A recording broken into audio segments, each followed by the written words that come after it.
Ho ho ho, joyeux Noël. Thibaut, c'est gênant là. Désolé. Bienvenue sur Parlons peu, parlons ergo, le podcast de vulgarisation des connaissances autour de l'ergonomie. Aujourd'hui, c'est Noël et pour le fêter avec vous, on revient sur le calendrier de l'Avent qu'on vous a proposé au cours du mois de décembre. Je m'appelle Eva et avec Thibaut, on vous embarque sur notre traîneau pour un voyage à travers les questions du travail, de l'ergonomie et des dynamiques organisationnelles. C'est parti!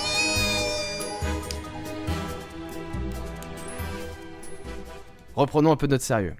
On vous explique avant que ça débute, c'était quoi ce calendrier de l'Avent. Il s'agissait de petites vidéos qu'on vous a proposées sur notre chaîne YouTube du 1er décembre au 24. Donc on vous a accompagné tous les jours et à la place de chocolat, on vous a présenté un petit concept avec un invité ou une invitée. Il s'agit donc de l'ultime séance de rattrapage, mais cette fois-ci que en audio. Donc mettez-vous confortablement au chaud, on espère que le Papa Noël vous a gâté, et bien nous c'est notre cadeau. Un épisode qui reprend tous ses shorts, mais en format condensé et en plus avec un format très sympathique. Allez, on est parti. Et pour cette première fournée, on commence avec Flore Barcellini qui nous explique en quoi consistent les coopérations. Alexandre Rodamel nous présente le référentiel opératif commun, puis Alexandre Monin nous introduit la question des communs négatifs. Pour conclure, Jeanne-Martine Robert nous introduit la notion de milieu. La coopération est un concept essentiel pour l'ergonomie de l'activité à plusieurs titres. D'une part, parce que l'un des objectifs des interventions ergonomiques est de comprendre les ressources et les empêchements de la coopération dans le travail. D'autre part, parce qu'un des objectifs de l'intervention ergonomique est d'organiser des situations de coopération, par exemple en co-construisant des diagnostics sur le travail avec différentes parties prenantes de l'entreprise, ou encore en mettant en discussion ces diagnostics lors des restitutions, et enfin lors des simulations, par exemple, que l'on peut voir comme des situations de co-conception ou de conception coopérative. Pour toutes ces raisons, la coopération a fait l'objet de nombreux travaux de recherche en ergonomie qui ont conduit à différentes modélisations de cette situation de travail particulière et des méthodes d'analyse spécifiques. Au Vinatier, un des concepts que je peux mobiliser et qui me semble très utile dans les interventions, c'est vraiment la distinction entre travail collectif et collectif de travail. Je peux notamment me baser sur les travaux de Sandrine Caroli et Flore Barcellini qui ont pu m'outiller dans les premières interventions que j'ai pu conduire. Un des concepts sur lequel on peut faire un petit focus, c'est la notion de référentiel opératif commun qui a été développé par De Tersac dans les années 90 et qui, à mon sens, pour chaque intervention, quand on parle de travail collectif, notamment des coopérations, c'est un concept qui peut être relativement outillant dans le fait de favoriser en fait une représentation partagée des activités que les collectifs vont avoir à conduire en commun.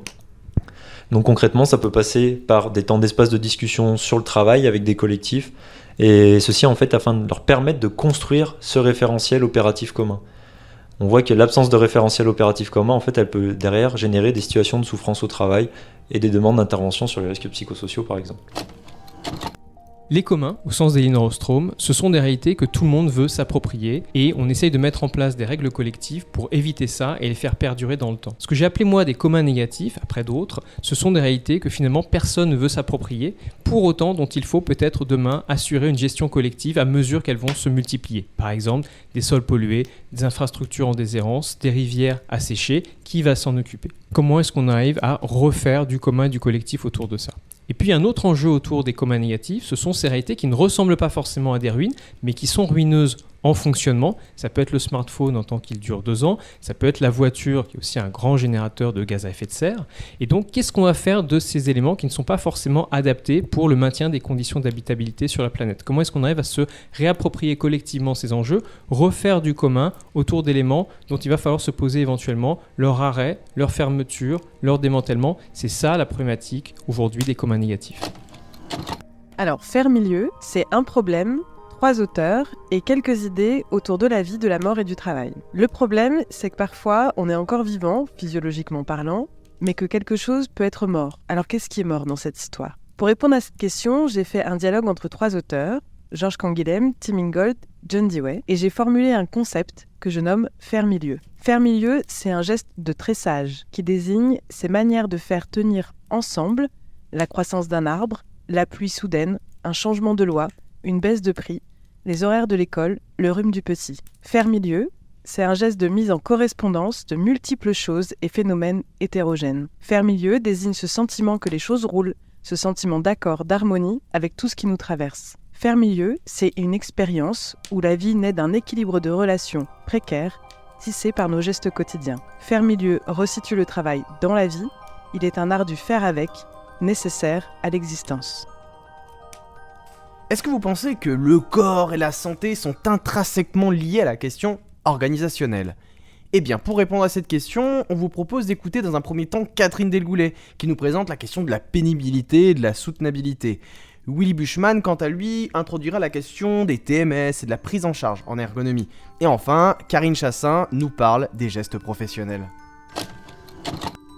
Au plan scientifique, la pénibilité reste encore à préciser. Un décret en 2011 a en revanche défini la pénibilité comme un ensemble de facteurs de risque professionnels, essentiellement physiques, qui ont un impact durable, identifiable et irréversible sur la santé. À la suite de ceci, 10 critères de pénibilité ont été définis et retenus. Ils laissent de côté en revanche d'autres facettes de la pénibilité que les ergonomes identifient clairement dans leurs analyses de l'activité. Ces facettes relève à la fois de l'organisation du travail, du sens du travail, mais aussi des difficultés de santé qui rendent le travail pénible. Autant finalement de facettes qui mettent en avant les enjeux de conception d'un travail qui ne soit pas délétère pour la santé, mais aussi d'un travail qui permette et qui tolère les évolutions des personnes et de leur manière de faire au fil de l'âge et de l'expérience.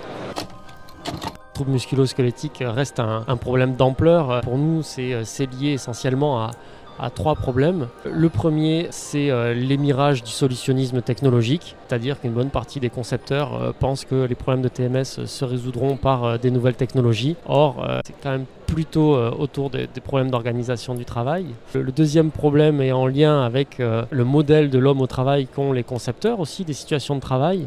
Tant que l'on aura le modèle de l'homme bœuf de Taylor, on aura des situations de travail qui seront pauvres, infantilisantes, pathogènes. Alors que si on a un modèle de l'homme au travail, vecteur de régulation, d'anticipation, de capacité d'adaptation, le travail sera enrichi. Le dernier point qui nous marque, c'est plutôt l'amnésie des entreprises. Les amnésiques n'arrivent pas à penser le futur, se privent de toute une partie de l'histoire, d'une partie de ressources pour concevoir le travail, pour concevoir des postes de travail, des situations de travail, des organisations qui soient à la fois efficaces et protectrices pour les troubles musculo-squelettiques. Alors, les gestes professionnels sont complexes et il ne faut pas les considérer comme une simple exécution, c'est-à-dire que dans leur dimension physique et les segments corporels mobilisés avec la force mécanique qui est nécessaire pour le réaliser, mais il faut aussi envisager la dimension cognitive du geste, mais aussi sa dimension subjective et sociale, voire collective. À travers un geste, il y a plein... Le geste, en fait, il reflète l'intelligence du corps au travail, c'est la marque visible des transformations du corps et du rapport de l'opérateur à son travail au fil des années. Donc il n'est pas stable non plus et il en va des situations de travail de respecter cette complexité des gestes dans les actions de prévention ou de conception de situations de travail si on veut améliorer leur prise en compte. On continue avec la question du temps de travail que nous introduit Béatrice Barthes, une réflexion que Benoît Mauvieux a poursuivie ensuite autour de la chronoprévention. La question du temps de travail est souvent abordée suite à des demandes concernant le temps de travail ou les temps de travail dits atypiques, c'est-à-dire décalés, à contre-temps. Par exemple, est-ce que le 2x12 heures est mieux que le 3x8 heures ? Quels sont les effets du travail en soirée ? Or, les temps de travail sont un objet particulier parce que d'une part, ils conditionnent les temps de la vie familiale et sociale et d'autre part, ils se combinent avec les rythmicités biologiques des individus et avec les temporalités, les spécificités et les contraintes du travail accompli. L'ergonomie et les ergonomes vont alors aborder la pluralité de ces temps et donner la visibilité à ce que mettent en place les individus dans leur activité de travail, mais également dans leur activité de conciliation avec leur travail. Ainsi, les actions seront menées bien sûr au niveau du système horaire, mais également au niveau de l'amélioration des conditions de travail, au niveau du soutien de l'activité de travail et de la coordination des collectifs, au niveau de la conciliation et enfin au niveau des parcours professionnels. Alors, en partant du fonctionnement chronobiologique de l'individu, on a évidemment des pics de performance dans la journée. Notre niveau de capacité cognitive n'est pas forcément le même. On a développé le concept de chronoprévention des accidents. C'est-à-dire qu'on va aller spécifiquement, de manière statistique, identifier des périodes qui sont particulièrement accidentogènes. Et donc la chronoprévention, ce n'est plus considérer la continuité des accidents comme quelque chose de linéaire, mais c'est vraiment de les mettre en évidence pour des heures qui sont particulièrement critiques. Et donc, en fait, on va distribuer les accidents sur les horaires de production.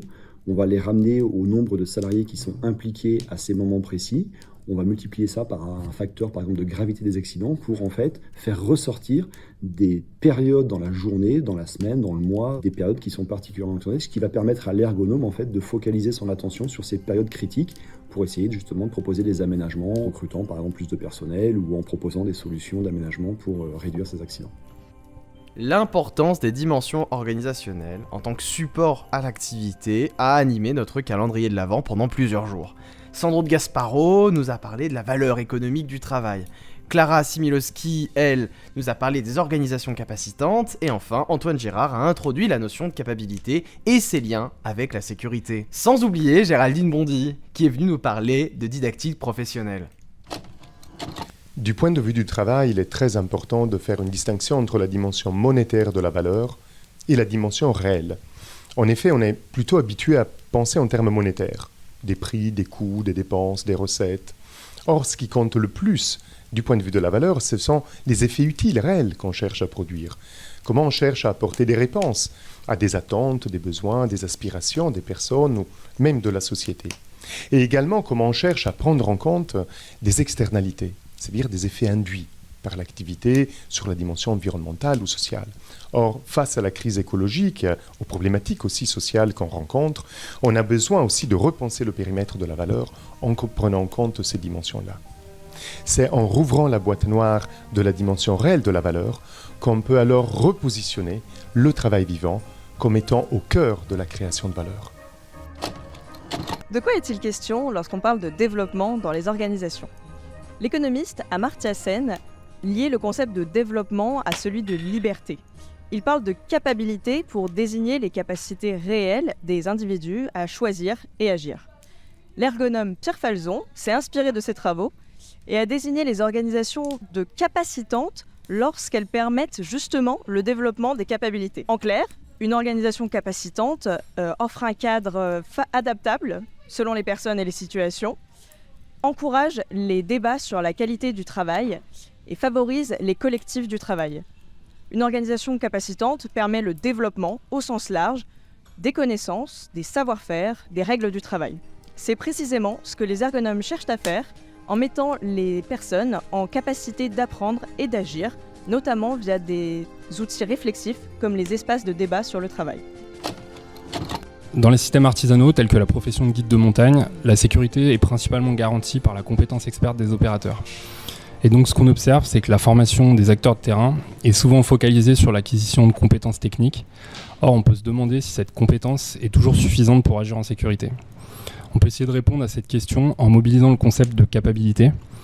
L'idée de ce concept, c'est que la disponibilité d'une capacité est insuffisante à la possibilité réelle de mettre en œuvre une action désirée. Et plus précisément, pour qu'un individu puisse réellement agir, la présence de conditions favorables qu'on nomme facteurs de conversion serait également nécessaire. Et donc si on applique cette idée à la sécurité des systèmes artisanaux, on comprend que la compétence technique n'est pas suffisante et qu'il est également nécessaire de se questionner sur les facteurs de conversion et les libertés d'agir que possèdent réellement les opérateurs. Alors, la didactique professionnelle, c'est une ingénierie, une technologie ou un champ de recherche et de pratique qui permet de concevoir de la formation professionnelle et de former des professionnels. Alors la didactique professionnelle, elle s'est construite en articulant les concepts et méthodes de l'ergonomie de langue française avec une théorie de psychologie du développement, la théorie des champs conceptuels de Gérard Vergniaud, qui explique comment nous, les humains, on construit des connaissances dans l'action, sur notre travail et dans notre travail.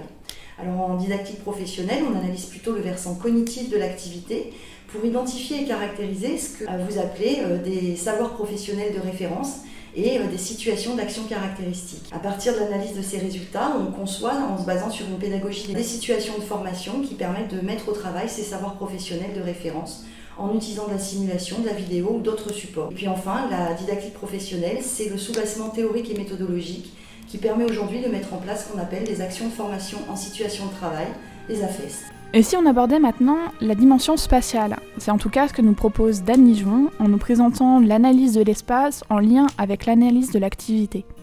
Une réflexion poussée ensuite par Antoine Ezenbase qui nous propose de réfléchir autour de la notion de programmation en architecture en lien avec l'ergonomie. Finalement, Bruno Mantel nous parle de la notion d'affordance. Je vais vous parler de quelques astuces méthodos pour analyser l'espace de travail. Première astuce, vous avez une demande d'intervention ou d'étude en lien avec l'espace du travail, mais vous n'avez pas les plans. Repérez les plans d'évacuation d'incendie. On y trouve les plans des différents espaces. Attention, il n'y a généralement pas l'échelle, donc ce n'est qu'une solution de départ. Deuxième astuce, vous ne savez pas par où commencer l'observation. Regardez comment les personnes et les produits se meuvent à travers les différents espaces. Repérez des nœuds stratégiques. Vous verrez que les circulations et les flux sont des observables très parlants. Troisième astuce, comment relier travail et espace. Observez dans l'espace les éléments liés à l'activité. Quels objets dans l'espace sont les plus usés, donc potentiellement les plus utilisés ou éprouvés par l'activité. Quatrième astuce, comment relier organisation du travail et espace. Comparez le plan avec un schéma de l'organisation et du process de production que vous aurez préalablement fait. Cinquième astuce, vous pouvez tout simplement demander aux travailleurs qu'est-ce qui les contraint dans l'espace, quels sont les éléments dans l'espace qui leur sont indispensables. Le programme, dans un projet de construction bâtimentaire, représente le cahier des charges de la réalisation d'un bâtiment. C'est à ce moment-là que vont être définis les flux et la future organisation théorique des espaces et les besoins, comme par exemple le nombre de bureaux, les ambiances physiques de travail, les surfaces nécessaires et les liens fonctionnels entre les espaces. Des éléments plus micros, comme le mobilier ou les prises nécessaires, sont aussi intégrés. En clair, si un élément n'est pas défini dans le programme, l'architecte ne va pas pouvoir le dessiner et le constructeur le construire. C'est dans ce cadre-là que l'ergonome, en lien avec les utilisateurs et par sa connaissance fine de l'activité et des usages, a toute sa place dans sa définition. Plus la description en amont du besoin et l'organisation va être claire, plus la proposition de l'architecte sera adaptée, moins il va y avoir d'erreurs qui seront difficiles et coûteuses à rattraper en phase étude et chantier. Les impacts sur la qualité, l'efficacité ou la santé des agents y seront réduits. L'ergonome est donc un appui à la décision et peut formaliser l'expression des besoins et doit, à la suite, assister aux phases études et chantier pour affiner et diminuer les erreurs de conception. L'affordance, c'est un concept en psychologie cognitive qui désigne une opportunité d'action. Il a été proposé dans les années 60-70 par le psychologue américain James Gibson. Et donc l'idée assez révolutionnaire, c'est que nous ne percevons pas l'environnement qui nous entoure, les formes, les distances, les objets, etc. Enfin, nous ne percevons pas cet environnement indépendamment de nous, mais en référence par rapport à soi, et donc en référence à notre propre corps et à nos capacités d'action. Donc par exemple, l'opportunité de grimper sur un objet, et également le coût que ça représente en termes d'effort, de confort, de risque, etc. Ça va dépendre à la fois de la hauteur de l'objet par rapport à la longueur de mes segments corporels, ça va dépendre de la souplesse requise par rapport à celle qui m'est permise par ma hanche et mes vêtements, ça va dépendre des exigences d'équilibre par rapport à mes habiletés, ça va dépendre de la force nécessaire par rapport à celle que je suis en mesure de produire, ou encore de la signification sociale du geste. Et donc, une affordance, c'est une propriété relationnelle du système agent-environnement qui détermine des opportunités d'action. Comment l'ergonomie peut se saisir de sujets comme l'évolution technologique, numérique et digitale? Eh bien, Mustapha Zouinard nous a un peu parlé de la place qu'occupait l'IA au travail. Quentin Barbossa, quant à lui, nous parle de sa pratique en tant qu'ergonome dans un milieu R&D. Et enfin, Clémence Forien et Yanis Mandy nous parlent quant à eux de leur expérience entre ergonome et UX designer.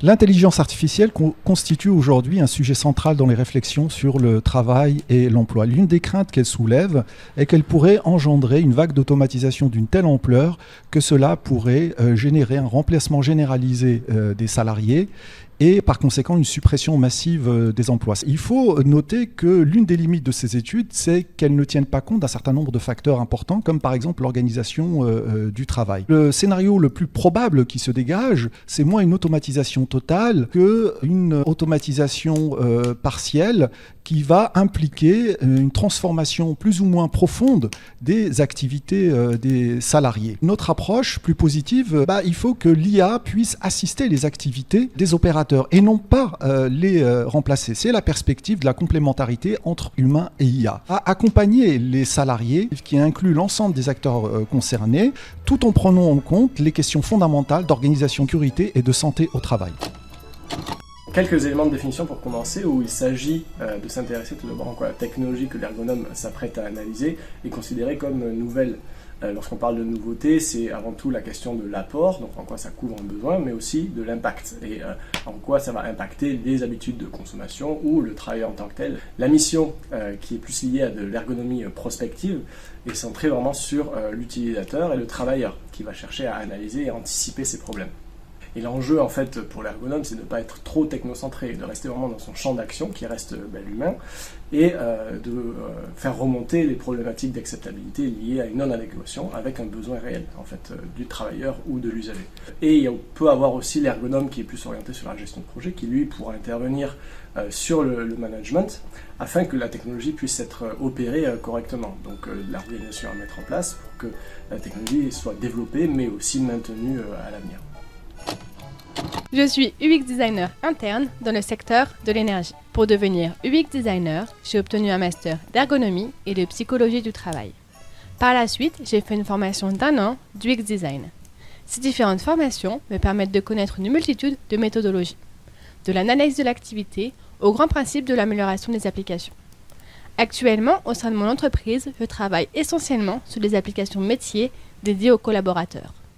Il y a une diversité des sujets. Ils peuvent toucher 5 à 3 000 utilisateurs. La durée est variable, de quelques semaines à quelques mois.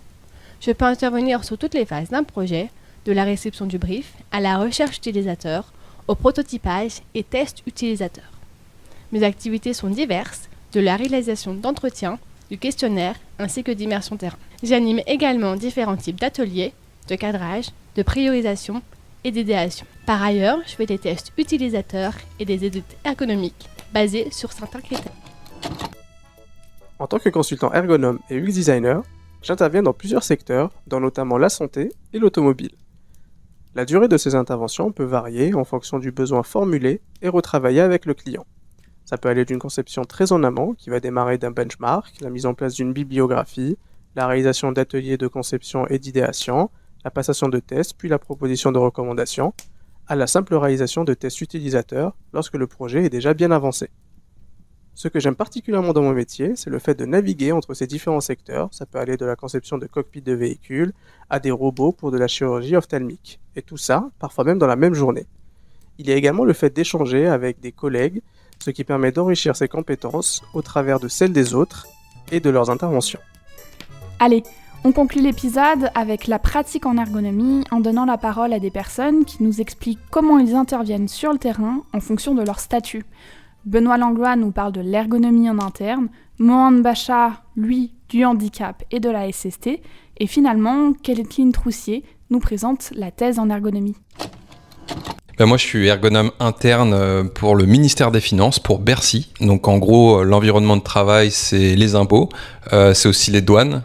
Et du coup, mon boulot, ça va être d'accompagner des projets de transformation ou d'amélioration des conditions de travail, donc en analysant le travail forcément, et derrière, en essayant soit d'accompagner pour trouver des nouvelles idées pour améliorer les choses, ou pour accompagner des projets, ça va être une réimplantation, une réorganisation, même le développement d'un logiciel par exemple. Et puis en fait, ce que j'aime bien finalement dans mon boulot, avant tout c'est mon équipe. On est 5, ça se passe bien, et surtout on a l'opportunité d'inventer de nouvelles choses, notamment des nouvelles méthodologies, d'essayer d'innover là-dessus, et puis d'accompagner au mieux justement les agents du ministère, les impliquer dans les démarches, essayer de comprendre ce que c'est leur quotidien, et derrière d'inventer des solutions, des choses, des aménagements, des organisations pour améliorer leurs conditions de travail au quotidien. Être ergonome au service de prévention et de santé au travail interentreprise, cela implique d'intervenir dans les entreprises adhérentes sur des problématiques individuelles ou collectives afin d'analyser les situations de travail et proposer des solutions, qu'elles soient préventives ou correctives, sans négliger la performance, bien sûr. Cela implique également au quotidien d'accompagner ou de conseiller les entreprises dans l'élaboration d'un plan de prévention sur différents risques, que ce soit les troubles musculo-squelettiques ou les risques psychosociaux par exemple. Si je m'amuse dans mes fonctions actuelles, c'est parce que je suis amené à rencontrer une diversité d'entreprises, que ce soit des toutes petites entreprises comme la boulangerie du coin ou alors des très grands groupes industriels français ou internationaux. Cette diversité se retrouve également dans les métiers avec lesquels je collabore au quotidien, que ce soit des médecins du travail, des infirmiers, des toxicologues, des techniciens hygiène, sécurité, environnement, mais également des ergonomes, ce qui nous permet de réfléchir sur nos pratiques et d'améliorer nos stratégies d'intervention et nos méthodologies. Faire une thèse en ergonomie, c'est un projet de longue durée, un travail de recherche de 3 ans, plutôt 4 voire 5 ou plus, sur un sujet qui nous porte. On pourrait séparer ce temps de projet en 3 phases, je dirais. Tout d'abord, l'élaboration de la thèse. Même avant son commencement, un projet de thèse, il se prépare, et cela passe par le choix d'un sujet d'étude et la création d'un projet de thèse, ou encore l'appropriation d'un sujet si celui-ci est déjà identifié. Ensuite, il y a l'étape de mise en œuvre de la thèse. Et lorsque l'on parle du terrain, finalement, c'est l'étape durant laquelle on va pouvoir y passer du temps, tout en élaborant une méthodologie de recherche et en poursuivant les recherches bibliographiques. La dernière étape, et non pas des moindres, c'est la valorisation de la thèse. Il existe plusieurs façons de valoriser ces travaux, donc l'écriture du manuscrit final en est une, mais pas la seule. Et durant l'ensemble du projet, un doctorant a des opportunités de présenter ses travaux de recherche, que ce soit en séminaire, en congrès ou autre, et c'est une étape qui est nécessaire afin de faire connaître son projet, même ses résultats. C'est la fin de cet épisode de Noël, on espère que ça vous aura plu. On vous rappelle que cet épisode est lié au calendrier de l'Avent qui se trouve sur YouTube, donc si pour vous il manquait de visuel, n'hésitez pas à aller sur notre chaîne YouTube pour retrouver tous ces shorts dans l'ordre et avec un visuel, c'est toujours plus sympa. Et sinon, vous connaissez la musique du référencement, elle ne change pas d'année en année. Alors si vous voulez nous suivre sur YouTube, sur Spotify, Deezer, toutes les plateformes de streaming qui vont bien, eh bien n'hésitez plus, c'est gratuit, c'est ouvert à tous et toutes. Vous pouvez aussi nous suivre sur Patreon et faire partie de la communauté Patriote avec des avantages exclusifs. On vous laisse voir tout ça sur notre page Patreon, tout y est installé. On vous souhaite une très bonne fin d'année 2023 et on vous fera un bisou pour l'année 2024. Et puis nous sommes partis pour cette magnifique saison 3. À bientôt!